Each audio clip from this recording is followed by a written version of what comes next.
கிறிஸ்துவுக்குள் அன்பானவர்களே, இன்றைய காலை வேத தியானம் சங்கீதம் 35:2.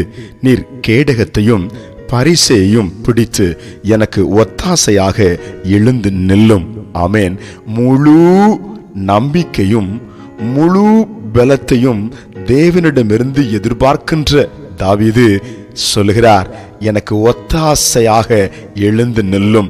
இந்த காலை நேரத்திலே உங்களை பார்த்து ஆண்டவர் சொல்கிறார், நான் உனக்கு ஒத்தாசையாக எழுந்து வருவேன், நான் உனக்கு ஒத்தாசையாக உன்னோடு கூட இருப்பேன் என்று நம்மை தைரியப்படுத்துகிறார். அல்லேலூயா.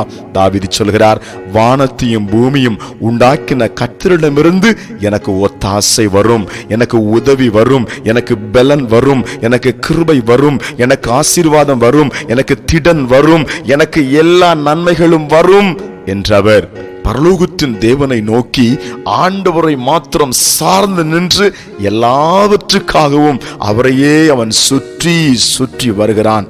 எப்படி ஆண்டவர் தாவீதுக்கு கிருபையை அருளி ஒத்தாசையாய் எழுந்து அருளி சத்துருளுக்கு முன்னால அவன் போன வந்த இடங்களிலே அவனுக்கு சுபிட்சத்தையும் சேமத்தையும் செழிப்பையும் ஆசீர்வாதத்தையும் கொடுத்து அவனுக்கு மகா பெரிய கேடகமாக பரிசையாக ஆண்டவர் அவனுக்கு இருந்தது போல நமக்கும் அவர் இருப்பார். கலங்காதிருங்கள், செபிக்கலாம். அன்பின் பரலோக பிதாவே, இப்பொழுதும் உம்முடைய பிள்ளைகள் உம்மை நோக்கி கூப்பிடுகிறார்கள்.